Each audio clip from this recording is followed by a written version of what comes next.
नमस्कार। जागरण मीडिया के सभी अधिकारी और रूम में बैठे सभी tech veteran media ladies and gentleman, और मुझे बड़ी खुशी है कि आज जागरण वाले इस डिजिटल टेक्नोलॉजी, डिजिटल इंडिया के बारे में बात कर रहे हैं, एक कॉन्फ्रेंस कर रहे हैं। उससे भी ज़्यादा खुशी की बात है कि इसलिए शायद अब हम कह सकते हैं कि इस देश में सही वक्त आ गया है और समावेशी विकास इसे हम कहते हैं, इंक्लूसिव ग्रोथ का समय आ गया है। डिजिटल इंडिया का जो शुरू हुआ 2015 में शुरू हुआ, उस समय शायद हम में से किसी ने भी ये कल्पना नहीं की थी कि एक इतना डीपली रूटेड प्रोग्राम है। हर आदमी ने उसको अपने अपने तरीके से देखा। किसी ने देखा कि ये गांव-गांव तक कनेक्टिविटी प्रोवाइड करेगा, किसी ने देखा कि ये गवर्नमेंट की सर्विसेज गांव-गांव तक पहुंचाएगा, आम आदमी तक जोड़ेगा। लेकिन शायद उस समय हमारे प्रधानमंत्री का ही विजन रहा होगा कि उन्होंने सोचा होगा कि डिजिटल इंडिया के प्रोग्राम इस पूरे देश को बदल देगा, कि ये डिजिटल इंडिया प्रोग्राम इस डिकेड को ही टिकेट में कन्वर्ट कर देगा। ये डिजिटल इंडिया प्रोग्राम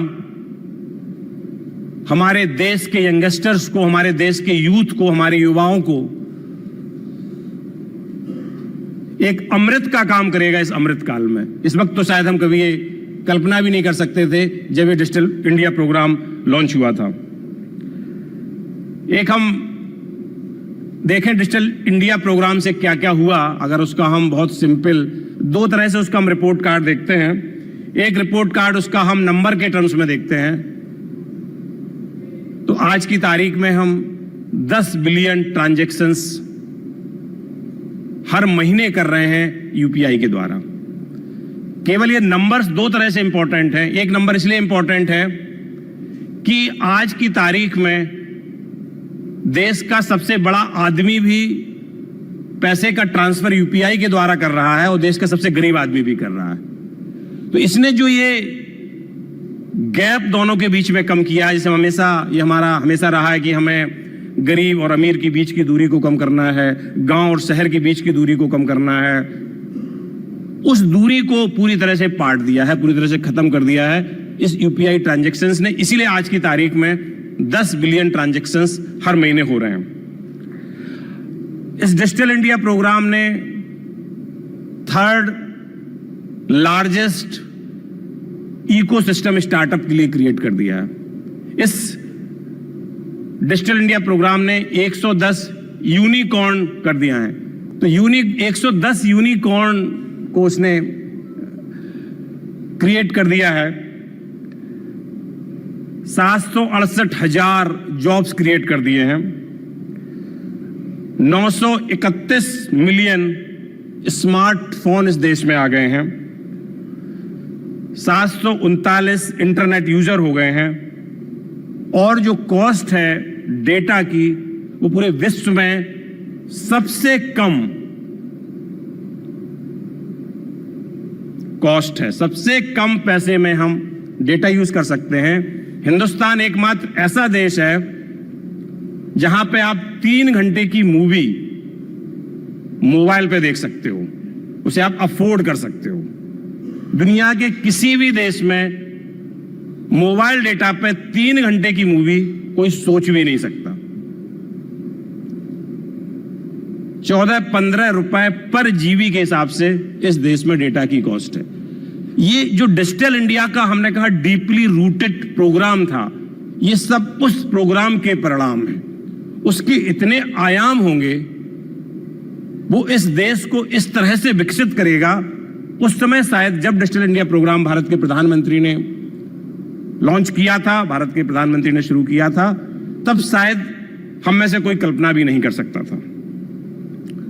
ये जो डिजिटल इंडिया प्रोग्राम है, नंबर्स के अलावा अगर हम सब्जेक्टिविटी के हिसाब से देखें तो इसने एक हमारे जो ऑब्स्टिकल्स हैं, हमारे स्टार्टअप्स को, हमारे यंगस्टर्स को, उन ऑब्स्टिकल को अपॉर्चुनिटी में कन्वर्ट करने का मौका दिया है।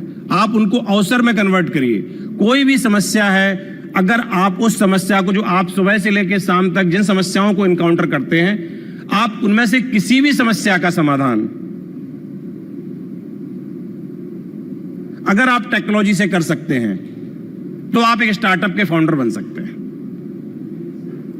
तो टेक्नोलॉजी जो आपके हाथ में आ गई है, technology demand side, technology supply side, आप आज के पास, आपके पास इतने यूजर हैं जो टेक्नोलॉजी यूज कर सकते हैं। तो किसी भी प्रॉब्लम, जो भी समस्या आपको आती है, आप चाहे यहां से एयरपोर्ट जाएं, एयरपोर्ट से घर जाएं, चाहे सुबह आप बच्चों को पढ़ाएं, दुनिया की किसी भी समस्या जो आपको लगती है डे टू डे में आदमी सॉल्व कर रहा है, प्रॉब्लम फेस कर रहा है, उसको अगर आप टेक्नोलॉजी से सॉल्व कर सकते हैं तो आप एक स्टार्टअप के फाउंडर बन सकते हैं। यही इस डिजिटल इंडिया ने हमको दिया है कि कोई भी आदमी एंटरप्रेन्योर बन सकता है, कोई भी आदमी अपने स्टार्टअप खोल सकता है, क्योंकि सबके हाथ में टेक्नोलॉजी है। जिस दिन आप स्टार्टअप खोलते हैं, क्योंकि टेक्नोलॉजी यूज करने वाले 80 करोड़ लोग हैं, तो वो आपके जो समस्या का जो समाधान आपने कोई भी टेक्नोलॉजी से किया है, वो दूसरे दिन ही उन 80 करोड़ लोगों के हाथों में पहुंच जाता है। आज की डेट में किसी भी आपके सॉल्यूशन को स्केल करना बहुत आसान हो गया है, क्योंकि टेक्नोलॉजी हर आदमी के हाथ में है। और हमें लगता है कि यही एक हमारा, इसी वजह से हमारा जितना आत्मविश्वास है, हमारा विश्वास है कि हम बहुत जल्दी, जो हमारे सरकार का विजन है कि हम 1 ट्रिलियन डिजिटल इकोनॉमी का जो विजन है, इसी के साथ हम बहुत जल्दी इसको अचीव कर लेंगे, क्योंकि हमने टेक्नोलॉजी को सभी हाथों में पहुंचा दिया है। पूरा दुनिया हिंदुस्तान के यंगस्टर्स की तरफ देख रहा है। अभी तक हम ये कहते रहे कि हमारे पास डेमोक्रेटिक डिविडेंड है, जिसको हमें यूज करना चाहिए, हमें यूज करना चाहिए, हमें यूज करना चाहिए। लेकिन आज की तारीख में वो जो डेमोक्रेटिक डिविडेंड था, टेक्नोलॉजी ने उसको यूजेबल बना दिया है, क्योंकि टेक्नोलॉजी सबके हाथ में है। वो जो यंगस्टर्स हैं, they can develop technology, they can start their own startup and they can serve this country. जो सबसे बड़ा इस समय ट्रेंड है वो ये है कि हमारे जो स्टार्टअप्स हैं वो ट्रेडिशनल एंटरप्रेन्योरशिप तक लिमिटेड नहीं है। टेक्नोलॉजी ने उनको इतना इनेबल कर दिया है कि जो हमारी डीप टेक की स्टार्टअप्स, डीप टेक है या इमर्जिंग टेक है, अब हिंदुस्तान की स्टार्टअप उनमें भी काम कर रही हैं। एक जो बड़ा ट्रेंड पिछले 1 या 2 साल में देखने को मिला है कि हमारी स्टार्टअप के अंदर इतना कॉन्फिडेंस आ गया है, उनके पास डेटा की इतनी अवेलेबिलिटी हो गई है कि वो डीप टेक स्टार्टअप के बारे में सोच सकते हैं और उसके बाद उस पर काम कर सकते हैं। क्योंकि डीप टेक स्टार्टअप के लिए जो सबसे बड़ी जरूरी चीज है, जब हम कहते हैं डीप टेक स्टार्टअप, हमारे पहले भी कोई बिग डेटा एनालिटिक्स की बात कर रहा था, ब्लॉकचेन की बात कर रहा था, या आर्टिफिशियल इंटेलिजेंस की हम बात करते हैं। तो व्हेन वी से डीप टेक का सबसे पहला रहता है कि आपको अगर डीप टेक में काम करना है, आपको आर्टिफिशियल इंटेलिजेंस में काम करना है, तो सबसे बड़ी चीज है वो है कि आपको डेटा चाहिए। और मुझे लगता है कि हम सबसे बड़ा देश है, हमसे ज्यादा डेटा और कोई जनरेट नहीं कर सकता। अगर हमको आज इंश्योरेंस कंपनी को कार की डेंट का डेटा चाहिए, तो हिंदुस्तान में जो डेटा उनको 1 महीने के अंदर मिल सकता है, यूरोप में वो डेटा कलेक्ट करने में हो सकता है उनको 25 साल लग जाए। हमारे पास यूपीआई है, हमारे पास हर आदमी का फाइनेंशियल ट्रांजैक्शन का डेटा है, हमारे पास आधार का डेटा है, हमारे पास आयुष्मान भारत का डेटा है, हमारे पास इंटरनेट यूजर का डेटा है, हमारे पास हर तरह का डेटा है। इसलिए आज हम आर्टिफिशियल इंटेलिजेंस जैसी नई जो टेक्नोलॉजीज हैं, उन टेक्नोलॉजी में पूरे दुनिया को लीड कर सकते हैं, दुनिया में नंबर 1 बन सकते हैं। और ये बहुत अच्छा ट्रेंड है। अब हम सिर्फ ये नहीं सोच रहे हैं कि बाहर की टेक्नोलॉजी को अनबंडल करना और फिर से उस टेक्नोलॉजी को डेवलप करना, रीडेवलप करना। अब हम नए तरीके से सोच रहे हैं कि why should be not on our own technology, हम क्यों टेक्नोलॉजी डेवलप नहीं कर सकते। और ये बड़ा अच्छा ट्रेंड है आज की डेट में, जो भी नई स्टार्टअप आ रही है दे ऑल आर टॉकिंग कि नहीं हमें तो डीप टेक में काम करना। This is big and very important trend. और भारत सरकार ने एक पॉलिसी भी 2019 में बनाई थी, नेशनल सॉफ्टवेयर प्रोडक्ट पॉलिसी। उस पॉलिसी में टारगेट भी रखा है कि 2025 तक हम $80 बिलियन तक पहुंच जाएंगे फ्रॉम सॉफ्टवेयर प्रोडक्ट। हम लोगों ने वंडर्स किए हैं सॉफ्टवेयर सर्विसेज में, हम विश्व का 50% मार्केट शेयर रखते हैं। $250 बिलियन का करीब करीब यहाँ पे मार्केट है। $200 बिलियन $193 बिलियन को हम यहाँ से इंडिया से एक्सपोर्ट करते हैं, केवल software services, not the product. तो सॉफ्टवेयर सर्विसेज में हमने अपने झंडे गाड़े हैं। अब वक्त आ गया है कि हम अपने सॉफ्टवेयर प्रोडक्ट में भी बहुत अच्छा करें। और मुझे लग रहा है कि जो हमारी नई startup, new generation, next generation startups हैं, they are working with deep tech और we will be able to achieve that $80 billion target fix by the target decided by the government of India by 2025। दूसरा trend हम कहेंगे कि ये आ रहा है कि अब स्टार्टअप्स या नए जो एंटरप्रेन्योरशिप हैं वो टियर 2 टियर 3 सिटीज से आ रहे हैं, क्योंकि अब यंगस्टर्स को ये बात समझ में आ गई है कि विजडम, इंटेलिजेंस किसी शहर या अमीर और गरीब की मोहताज नहीं है। विजडम कहीं भी हो सकती है। आज उस गांव में बैठे बच्चे के पास चूंकि टेक्नोलॉजी है, उसको भी जो इंफॉर्मेशन एसिमेट्री थी वो करीब करीब खत्म हो चुकी है। जब हम गांव में थे, अपने शहर में भी आए तो कोई लाइब्रेरी ही नहीं थी। जब पहली बार इलाहाबाद विश्वविद्यालय में पढ़ने गए तब देखा कि लाइब्रेरी क्या होती है।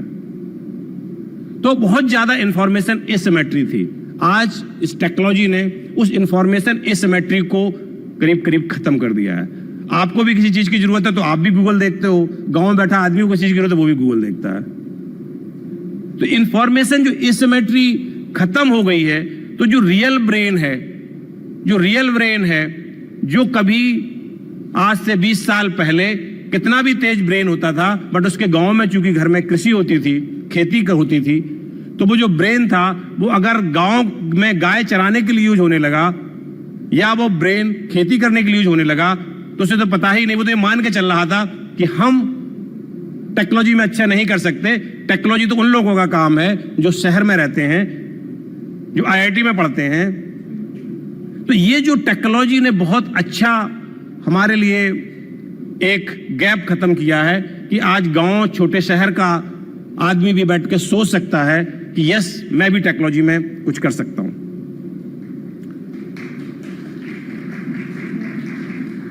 इसके अलावा टेक्नोलॉजी ने जो दूसरा एक बहुत बड़ा रोल अदा किया है और जो ट्रेंड भी है कि अब हम जब स्टार्टअप के लिए कोई ओपन चैलेंज प्रोग्राम लॉन्च करते हैं तो महिलाओं का पार्टिसिपेशन भी 50% आ जाता है। तो जो महिलाएं जिन्होंने ये सोच लिया था कि नहीं मेरा काम तो घर में रोटी बनाना ही है, वो चीजें खत्म हो गई। टेक्नोलॉजी उनके पास है, वो भी गूगल से वही इंफॉर्मेशन सर्च कर सकती हैं जो एक IIT से पढ़ा हुआ IITian कर सकता है। तो अगर उनके दिमाग में भी कोई आइडिया है, वो आइडिया भी एक स्टार्टअप में कन्वर्ट हो सकता है। स्टार्टअप में कुछ नहीं है, स्टार्टअप क्या, आपके दिमाग में कोई आइडिया है, आपको लगता है कि आइडिया काम करेगा, इस आइडिया को प्रोडक्ट बन सकता है, आप स्टार्टअप बन गए, आप फाउंडर बन गए स्टार्टअप के। तो अगर किसी महिला को, जो कि भले ही किचन में काम करती हैं, अगर उनको टेक्नोलॉजी ने ये सिमेट्री, इंफॉर्मेशन में इतनी सिमेट्री ला दी है कि अगर उनको भी वक्त मिलता है और 2 घंटे बैठ के वो कुछ सोचती हैं कि यस मेरे दिमाग में ये ऐसा आइडिया है, उसको देखें दुनिया में कहीं और डेवलप हुआ है कि नहीं हुआ है, तो वो देख सकती हैं। उससे रिलेटेड और जो तकनीक्स हैं और टेक्नोलॉजी, उनको कैसे हम आपस में प्लग कर सकते हैं। और 2 चीजें, एक तो आपके पास लोग सोचते हैं कि हमें स्टार्टअप करनी है तो बिल्कुल नया आइडिया ही होना चाहिए। और ये तो जब भी जैसे हमारे दिमाग में कोई आइडिया आता तो सबसे पहले हम ये सोचते हैं कि अरे किसी ने तो पहले सोचा होगा, हम कोई अनोखे थोड़ी हैं। But it is not true, आप अनोखे हैं, आप बिल्कुल डिफरेंटली सोच सकते हैं, नंबर 1। नंबर 2, हो सकता है आपका नया आइडिया ना हो, आइडिया ऑलरेडी कहीं दुनिया में बना हो, वो प्रोडक्ट भी बना हो, उसको हो सकता है कि आप कॉस्ट इफेक्टिव बना रहे हो सकता है कि वही प्रोडक्ट $500 का अमेरिका में मिलता हो या यूरोप में मिलता हो या वहां $500 का बनता हो, हम हो सकता है उसको $5 का बना लें। आप सोचिए टेलीकॉम में हम सेम टेक्नोलॉजी यूज करते हैं, स्वीडन की बनी ही टेक्नोलॉजी है, उन्हीं के एक्सचेंज लगे हुए हैं एरिक्सन के, लेकिन फिर भी हम डेटा उनसे 1/10 प्राइस में लोगों को देते हैं। सेम टेक्नोलॉजी है, क्योंकि हमारी ऑपरेशनल कॉस्ट उनसे 1/10 है। तो इस तरह से हम ऐसे प्रोडक्ट के बारे में भी सोच सकते हैं, वो भी एक स्टार्टअप के लिए नया आइडिया है कि जो प्रोडक्ट ऑलरेडी मार्केट में है, ऑलरेडी अक्रॉस द वर्ल्ड चल रहा है, लेकिन उसको क्या हम कॉस्ट इफेक्टिव तरीके से बना सकते हैं।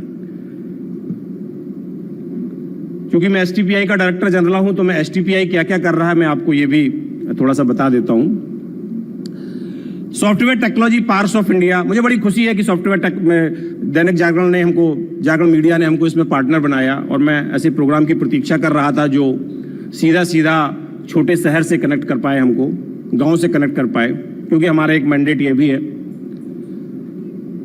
तो software technology park of India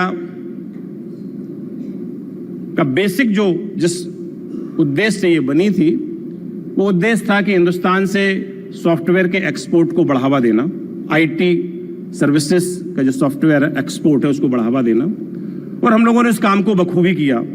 उस समय जो भी समस्याएं थी सॉफ्टवेयर के एक्सपोर्ट करने में, चाहे वो जब एसटीपीआई बना तो उस समय हिंदुस्तान में 64 किलोबिट्स पर सेकंड की स्पीड से एक इंटरनेट सर्विस प्रोवाइडर था जिसका नाम विदेश संचार निगम था, वो प्रोवाइड करता था। Software technology parks of India ने सैटेलाइट पर ट्रांसपोंडर्स लेके high speed connection IT industry को प्रोवाइड कराया। आज की डेट में मुझे बड़ी खुशी होती है जब मैं किसी बड़ी कंपनी के फाउंडर से, चाहे वो इन्फोसिस हो चाहे वो विप्रो हो, मिलता हूं, वो कहते हैं कि मैं जो भी आज हूं वो एसटीपीआई की वजह से हूं। क्योंकि उस समय 100 लाइन का कोड अगर आप लिखते थे, पास्कल, कोबोल और photon was the language of that time, तो उसको यहां से अमेरिका भेजने में पूरी रात लग जाती थी 100 लाइन को भेजने में, आप सोच सकते हैं, क्योंकि वो बार बार डिस्कनेक्शन भी होता था। तो हम लोगों ने उस समय high speed data connection industry को प्रोवाइड कराया, और ये काम हम आज भी कर रहे हैं कि सॉफ्टवेयर इंडस्ट्री को सिंगल विंडो क्लियरेंस सिस्टम देते हैं, उनको high speed data connection provide करते हैं। उसके अलावा हम लोग थोड़ा सा स्टार्टअप, चूंकि बहुत जरूरी सब्जेक्ट था हमारे देश के लिए, तो हम लोग स्टार्टअप में भी कई प्रोजेक्ट्स कर रहे हैं। उसमें हमने 22 सेंटर फॉर एंटरप्रेन्योरशिप बनाए हैं अक्रॉस द कंट्री, जो कि डिफरेंट डोमेन्स में है, डोमेन स्पेसिफिक हैं। जैसे फॉर एग्जाम्पल हमने चेन्नई में जो बनाया है उसका नाम है फिनब्लू, वो ऑल फिनटेक टेक्नोलॉजी पे काम कर रहा है। हमने जो गुड़गांव में बनाया उसका नाम है एपेरियस, ब्लॉकचेन पे काम कर रहा है। हमने पुणे में बनाया जिसका नाम है मोशन, वो ऑटोमोबाइल्स पे काम कर रहा है। हमने एक लखनऊ में बनाया जिसका नाम मेडटेक है, वो हेल्थ टेक्नोलॉजीज पे काम कर रहा है। तो हमने इस तरह के 22 सेंटर्स पूरे हिंदुस्तान में बनाए हैं। उसमें कोई भी स्टार्टअप, जो हम अपना ओपन चैलेंज प्रोग्राम करते रहते हैं, जिनके पास भी दिमाग में कोई आइडिया है, उनको लगता है इस आइडिया को आइडिएशन स्टेज में है या कि प्री आइडिएशन स्टेज में भी है, उनको हम नर्चर करते हैं, उनसे बात करते हैं और उनको अपने यहाँ ऑनबोर्ड करते हैं। और हमने ये जो हमारा स्टार्टअप इकोसिस्टम है, ये आप ये मत सोचें कि जनरली फाउंडर ये सोचते हैं कि ये गवर्नमेंट सेटअप में तो घुसना ही नहीं है, ऐसा नहीं है। हमारा जो पूरा स्टार्टअप इकोसिस्टम है, it is completely driven by mentors. हमने सभी के चीफ मेंटर्स बनाए हैं, जो कि चीफ मेंटर्स उसी सब्जेक्ट की अथॉरिटी हैं, वो सब्जेक्ट को जानते हैं। उसमें एकेडमिक पार्टनर्स भी हैं। तो हमने complete collaboration with industry academicians के साथ मिलकर बनाए हैं। तो ये 22 centre for entrepreneurship across the country है, और अक्रॉस द कंट्री का उद्देश्य भी यही है कि हर जगह से विजडम कहीं भी हो सकती है, और उस पूरी विजडम को हमें कैप्चर करना है यदि रियली हम इस देश का विकास चाहते हैं। उसके अलावा एक स्कीम है हमारे पास, उसको नेक्स्ट जनरेशन इंक्यूबेशन स्कीम। ये scheme exclusively tier 2 tier 3 cities के लिए ही है।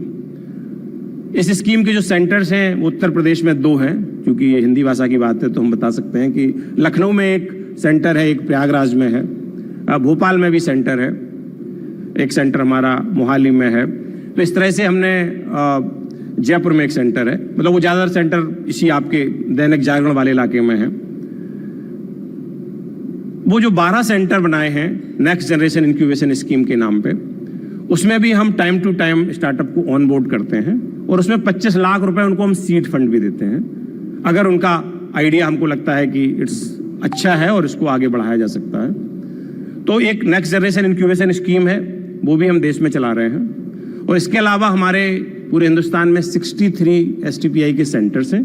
उन सेंटर्स में हम जो भी नई छोटी कंपनी है, चाहे वो स्टार्टअप हो या कोई भी टेक्नोलॉजी से रिलेटेड कंपनी है, उन सब कंपनीज को हम वहाँ पे जगह प्रोवाइड करते हैं। उनको हम उसको बोलते हैं प्लग एंड प्ले स्पेस। तो उनको हम एक सीड देते हैं बहुत ही कंसेशनल रेट में, जिससे कि कोई भी छोटे शहर का भी यूथ को अगर लगता है कि हमें कुछ करना चाहिए और हम कुछ कर सकते हैं, तो वो वहाँ पे अपनी 1 या 2 सीट लेके अपना काम शुरू कर सकता है। तो इस तरह से हम लोग पूरी कोशिश कर रहे हैं कि जो 1 trillion industrial economy government of India का टारगेट है, उसको अचीव करने में STPI एक हेल्प कर सके।